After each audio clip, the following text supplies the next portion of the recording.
katika ligi ya volleyball nchini, sawia pia na wana Equity ambao wanashiriki ligi ya divisheni ya kwanza. Yapo mengi ambayo tumekuandalia. Kando na haya, tutakuwa tunaangazia pia kuhusiana na ukuzaji wa talanta za soka mashinani. Tuweze kuangazia Nairobi, hali vipi bwana, kuona kwamba mambo yanakuwa mazuri. Pia tutakuwa tunaangazia michuano ya ligi kuu ya soka hasa Uingereza. Pia tusisaze kuhusiana na ligi ya Uhispania La Liga, sawia pia na vikapu vya NBA. Karibu zaidi kwenye Zilizala Viwanjani. Naitwa Davis Meria, lakini ilivyo ada tuanze tu na asa kimbwanga cha siku.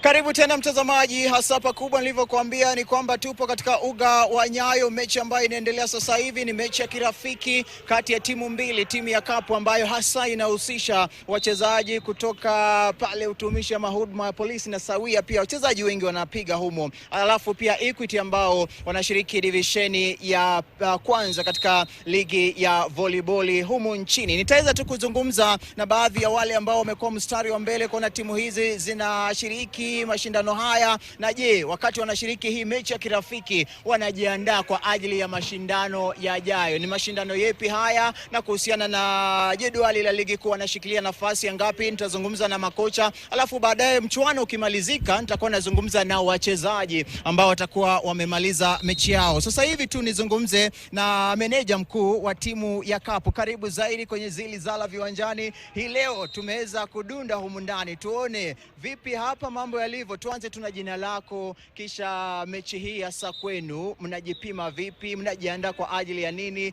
na je pale katika divisheni ya pili mnashikilia nafasi ya ngapi jedwalini? Kwa majina mimi naitwa Faith Limo, ndio manager mkuu wa timu ya Kapu Kenya Airports Police Unit. Saizi tumekuja mechi ya urafiki kati ya Equity tukijiandaa kwa mashindano ya Malaba itakayofanyika tarehe 15 hadi tarehe 18 mwezi huu. Kwa division 2 tuko nambari la pili, na tunajiandaa pia, tuko na mechi mwezi ujao kutoka tarehe 9 third leg. Ni hayo tuko sasa. Mmoja atajiuliza, umetaja kuhusu maafisa wa polisi ambao wapo kikosini. Je, hii ndio sababu kwamba mnazingatia nini kuchagua wachezaji wenyu? Mnachagua pia wachezaji ambao hawapo katika kikosi cha polisi? Ya, wengi hapa niko na polisi 4 na wale wengine ni raia. Tunaendelea tu kucheza na wao, tukiona mtu anacheza mzuri tunamchukua. Misimu miwili mmekuwa katika divisheni ya pili. Mnaweza sema kwamba mmejifunza yepi, hata wakati sasa hivi mnaongoza jedwali na mnang'ang'ana kupata tiketi ya kupanda divisheni ya kwanza?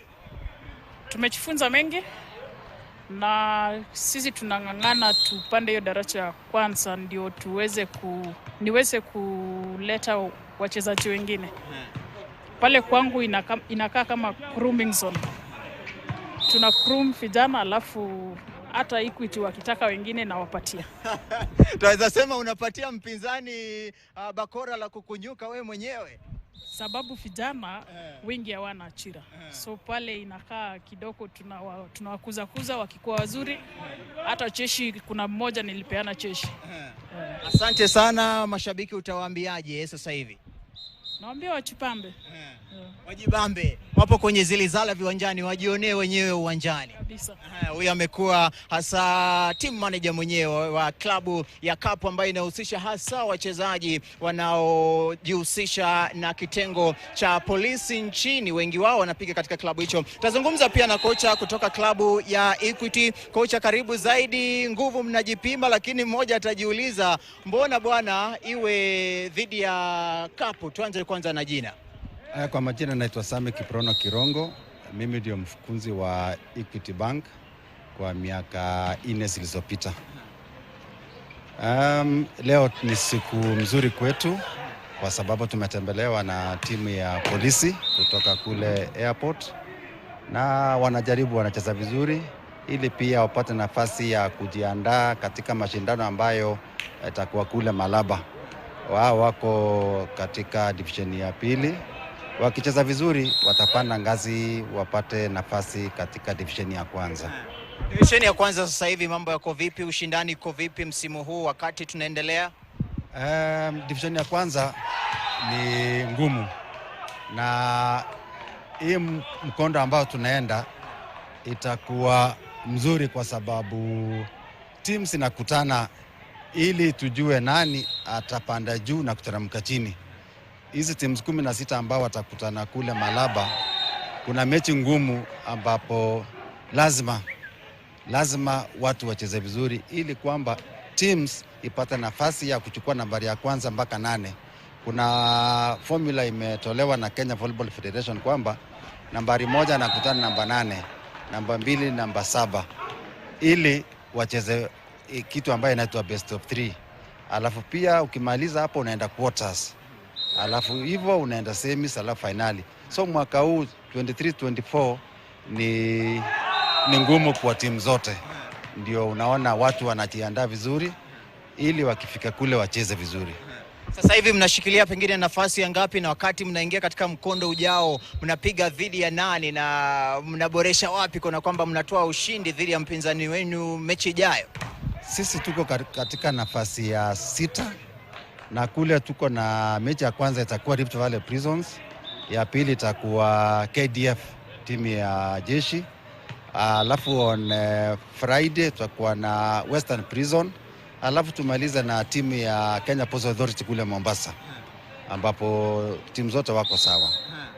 Tukimalizia tu divisheni ya kwanza ina ushindani mkali kuona kwamba kila timu inang'ang'ana kupanda ligi kuu. Unaweza zungumziaje hadhi ya volleyball katika ligi hiyo? Kwa miaka 2 zilizopita timu ya vijana kwa jumla wamefanya vizuri kwa sababu tuko na wachezaji wazuri ambao wanachezea vilabu mbalimbali katika dunia yetu, dunia ya hivi sasa.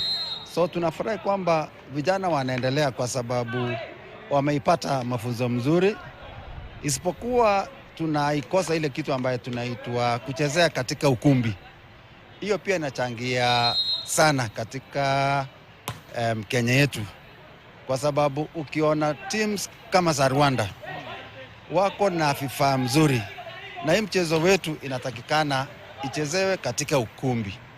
Upepo mwingi nje, ile mchezo kulichukua vizuri inakuwa kazi. So ingekuwa mzuri kama serikali ingetuangalia michezo ili watujengee ukumbi kama 3 ama 4, ili pia tunaweza kuhost hizi michezo ambao Afrika tunaenda kule nje. Tukikuwa na ukumbi kama 4, sisi pia tunaweza host either ladies, vijana wale wadogo miaka 21 na hii ya masenior. So ningependa serikali pia ituangalie ile michezo yetu na vijana wacheze mpira mzuri. Shukrani sana kocha, naomba tu nikuachilie ukafuatilia vijana wako wanavyojiandaa. Asante sana. Huyo ni kocha wa klabu hasa ya Equity kwa vijana ambao wanapiga humu ndani dhidi ya Kapu. Ni mechi ambayo sasa hivi itakuwa inaendelea na nitakuwa na kujuza tu jinsi matokeo yatakavyokuwa yanajiri. Ni mechi ya hasa kirafiki ambayo inawaandaa wote wawili kuweza kushiriki mkondo ule wa Malaba, na kule alivyosema kocha ndio itawapa tiketi klabu ambayo itaweza kumaliza katika hasa nafasi ya kwanza, pili na 3 kuweza kujinyakulia tiketi ya hasa kupanda ligi kuu ya volleyball kwa wanaume. Sasa hivi pia nilikuambia kwamba tunazungumzia pia ukuzaji wa talanta hasa mashinani, na humu nazungumzia soka, na soka ukizungumzia basi utakosa kutaja kaunti ya Nairobi ambayo imekuwa pia mstari wa mbele kutoa baadhi ya vipaji mbalimbali vya soka. Na nielekee hadi mtaani Kawangware ambako tumeweza kushuhudia vipaji mbalimbali vikitoka kule, akiwemo bwana yule Onguso ambaye aliwahi chezea klabu cha Gor Mahia, Nairobi City Stars na timu ya taifa ya Harambee Stars. Lakini haya yote yanafanikishwa tu kutokana tu na mashindano ambayo yanaandaliwa. Na baadhi ya haya mashindano bwana ni mashindano makubwa ambayo yaliandaliwa katika eneo la Kabiro, na nitakuwa nazungumza tu na baadhi ya wale ambao waliweza kuhusika katika mashindano hayo ya Munga Super Cup. Karibu zaidi kwenye Zili Zala Viwanjani. Nimekufuatilia kwa muda, lakini ukizungumzia maeneo ambayo ambayo umeandaa haya mashindano ni maeneo si mazuri, maeneo duni kidogo, na hapo ndipo vipaji sasa vinatoka vikuu vya soka. Tuanze tu kwa majina, kisha mashindano bwana yalikuwa kwaje? Asante. Kwa majina najulikana kama Clarence Munga, ikiwa mwakilishi ward ambayo inaitwa Kabiro kule Kawangware, sub county ya Dagoretti. Juzi Jumapili tumekuwa na tournament ambayo inaitwa Munga Super Cup pale Kabiro Muslim Primary School, ambapo tulikuwa na timu kadhaa ambazo zilikuwa zinawania hicho kikombe cha Munga Super Cup. Timu za wanawake na wanaume sio? Hapana, tuliweka wanaume, tulianza na first edition. Hii ni first edition. Second edition inakuja mwezi wa 8, ambapo tutachanganya sasa, wanawake watapewa fursa. Wajua, ukizungumzia hali hiyo pia utakosa kuzungumzia umri. Mashindano yalikuwa yanahusisha wachezaji wenye umri wa miaka mingapi hadi mingapi, na kipato pia lazima mwisho wa siku mchezaji akwende nyumbani akiwa amefurahia. Washindi walipata shilingi ngapi? Tuanze na umri. Asante. Hii tournament tulifanya open kwa sababu tulitaka ishirikishe mtaa mzima, kwa sababu tulikuwa tunahamasisha wananchi ama wakazi wa Kawangware kuhusu mambo ya utumizi mbaya wa pombe na mihandarati. Tulikuwa tunawahimizisha kwamba si lazima wa engage kwa hizo activities za pombe na vitu kama hizo. Sports pia ni way of being employed pia. Yani inaweza ajiri pia. So walikuwa na nia, mshindi alipata shilingi 70,000, ambapo ilikuwa inaitwa timu ya Escalators ya pale 56. Walikuwa wanachuana na timu ya FIFA Best ambao walikuwa katika hiyo finali. So mshindi alipata kitita cha shilingi 70,000, namba 2 akapata shilingi 50,000, namba 3 akapata shilingi 30,000, na namba 4 akapata shilingi 20,000. Unajua, wakati mashindano yanaisha, mmoja anajiuliza hivi vipaji ambavyo vimepatikana humu ndani, mbona visipate nafasi katika vilabu vya humu nchini, ligi kuu, ligi ya NSL na ligi zingine hasa za mashinani? Je, upo katika mazungumzo na baadhi ya viongozi, hasa ukizingatia Nairobi City Stars nyumbani kwao ni pale New Hope Kawangware? Ninashukuru kwa sababu City Stars imeweza kutuchukulia vijana hapa mtaani. Kuna kijana anatoka pale Kawangware amekuwa akichezea Kabiro Youth FC, ameajiriwa pale City Stars. Na pia tunaita zile vilabu zingine pia zikuje ziangalie vipaji ambazo ziko Kawangware. That's why tunaweka tournament kama hii kushowcase ile talent ambayo tuko nayo Kawangware. Vijana mtaani wamechangamka na hivi karibuni tutaona vilabu zikiwachukua. Sasa makala yajayo tofauti itakuwa nini na makala iliyopita ambayo yamekamilika siku ya Jumapili? Makala ambayo inakuja the second edition itachukua vilabu nyingi mtaani. Kila mtaa iko na vilabu. Ni bunge la Dagoretti North peke yake? Dagoretti North peke yake. Tunaangazia vitongoji ziko na majina, kama kuna Muslim, kuna Kabiro, kuna 46 ambapo FIFA Best inatoka, kuna pale stage 2, kuna pale Madiaba, kuna vilabu ziko pale. Soko Mjinga pia kuna vilabu.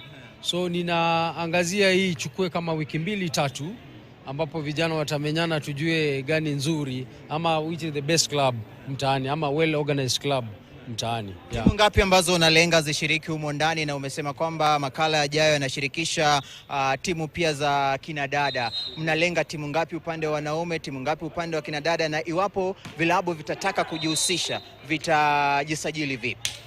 Usajili ni bure.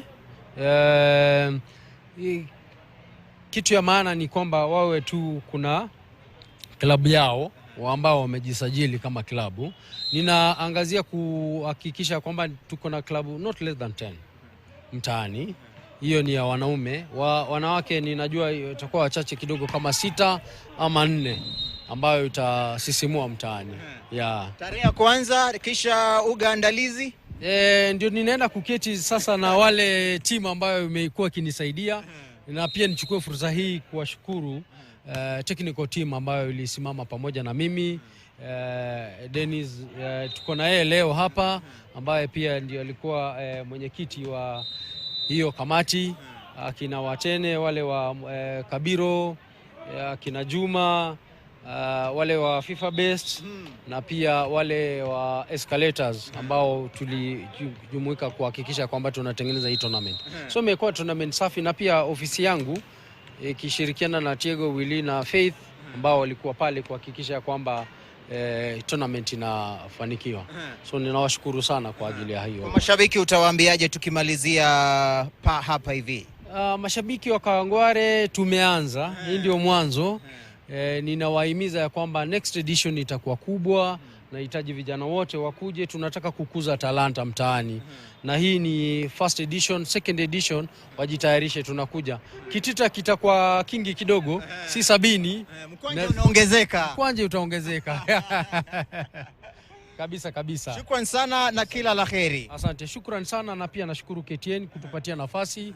Kabiro ndio the best. Nashukuru. Kabiro Finance, shukran zaidi bwana. Wasalimu wote kule waambie Zilizala tutazuru kule bwana. Asante, karibuni sana mtaani. Asante. Huyu amekuwa baadhi ya wale ambao wameweza kufanikisha kuna kwamba mashindano hasa ya Munga yanaweza kufanikishwa, akisema kwamba makala yajayo yatakuwa yanahusisha timu zaidi ilivyokuwa katika makala aliyokamilika siku ya Jumapili. Lengo kuu ni kuweza kukuza vipaji hasa katika eneo hilo la Dagoretti North na kuweza kuwahusisha hawa vijana wasiweze kutumia mihadarati. Na nilivyosema kwamba ni mechi, kando na hiyo mechi ambayo inaendelea nyuma yangu ni mechi ya kirafiki. Nitazungumza tu na baadhi ya wale ambao wamekuwa mstari wa mbele. Nitazungumza na wachezaji wawili, mmoja ama waweze tu kunieleza mechi imekuwa kwaje, mambo yamekuaje. Mchezaji tu mmoja aje kidogo azungumze na mimi na anieleze mechi imekuaje. Njoo kaka, usiogope. Karibu kwenye Zilizala viwanjani. Mchezaji wa Kenya Airports Police Unit Cup sio. Tutaanza tu na jina kisha imekuwa kwaje, msimu uko vipi, mechi ya kirafiki mnajipima nguvu, matokeo yamekuwa kwaje katika mechi ya kirafiki, kisha mnajiandaa kuelekea Malaba kule, tutarajie nini? Tuanze na jina. Okay, kwa majina najulikana kama Victor Pachu. Mimi ni setter. Tangu msimu uanze tumekuwa vizuri, tumecheza around kama game 5 hivi. Tumeweza kushinda yote. Tuko division 2. Tunajipanga kuenda division 1. Malaba hatutakuwa na mechi yetu ya league itakuwa hapa Nyayo tarehe 7. But Malaba tutaenda kwa hiyo tournament, tujaribu kucheza, tujue tuko wapi, ili tukikuja katika mchezo wetu wa ligi at least tujue tumefikia wapi. So tumekuja hapa, at least tumekuwa AP juzi, tumepimana na hawa, tukabidi tukuja hapa pia tuone tunaendelea aje, at least tujue tuko wapi. Mnaongoza sasa hivi ligi ya division ya pili, mna aumu zaidi kiu cha kuweza kupanda hadi division ya kwanza. Je, utazungumziaje mkondo hasa ujao? Mnapambana na kina Nyeri, kisha kuna chuo kikuu cha KU, mmejiandaje kwa ajili wao? Okay, tumejiandaa vyema tukiona tukikuja hizi at least mchezo yetu tukikutana na Equity AP ni kwa ajili ya kuandaa kwa hiyo mchezo ya ligi. Na tumejiandaa vyema, najua hivyo wakikuja tuko sawa, tunajua tutapata ushindi. Unasema unahakikishia kwamba wawe sawa, maana kipigo kinakuja kabisa. Utazungumziaje changamoto zipi ambazo unaziona kama wewe mchezaji katika ligi yetu, usimamizi wa shirikisho na hata timu ya taifa? Tuanze tu na ligi, changamoto. Sidhani kama kuna changamoto mingi. Kama federation wamejaribu, at least wanapeana kila kitu ambayo inawezekana, ili at least waone watu wanaibuka kuwa at least talanta inaibuka. Kwa hiyo kisha timu ya taifa Wafalme, unahisi kwamba siku moja ama ushaichezea tayari? Sijaichezea, but niko na tumaini. Utaweza kushiriki. Kwako tu kibinafsi, kauli yako katika mashindano yaliyokamilika kule Misri, ulionaonaje bwana? Mashindano yalikuwa vyema, tulijaribu. Licha ya kutokuwa na wachezaji wenye utajika, wenye waliweza kuturepresent vizuri, at least tulikuwa namba 2. Ilikuwa vyema sana, ilikuwa vizuri. Shukrani zaidi na kila laheri. Naomba nikuachilie uende ukacheze. Asante sana.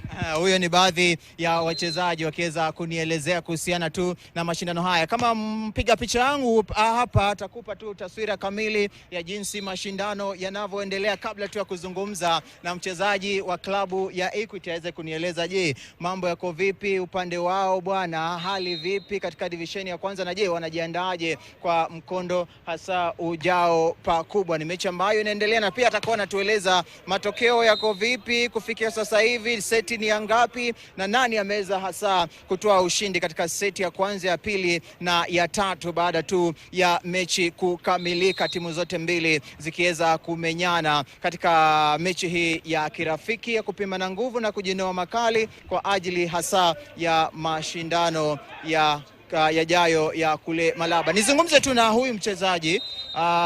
Mwelekezi wangu ananiambia kwamba tuende kidogo pumziko, alafu nizungumze nawe. Nitakuwa nazungumza nawe baada ya pumziko. Mtazamaji, tuende pumziko fupi, kisha nikirejea nitakuwa nazungumza na mchezaji wa Equity atueleza mambo alivyo. Baada ya pale tuangazie ligi kuu ya soka Uingereza. Man City anasaka hasa taji, kutetea taji la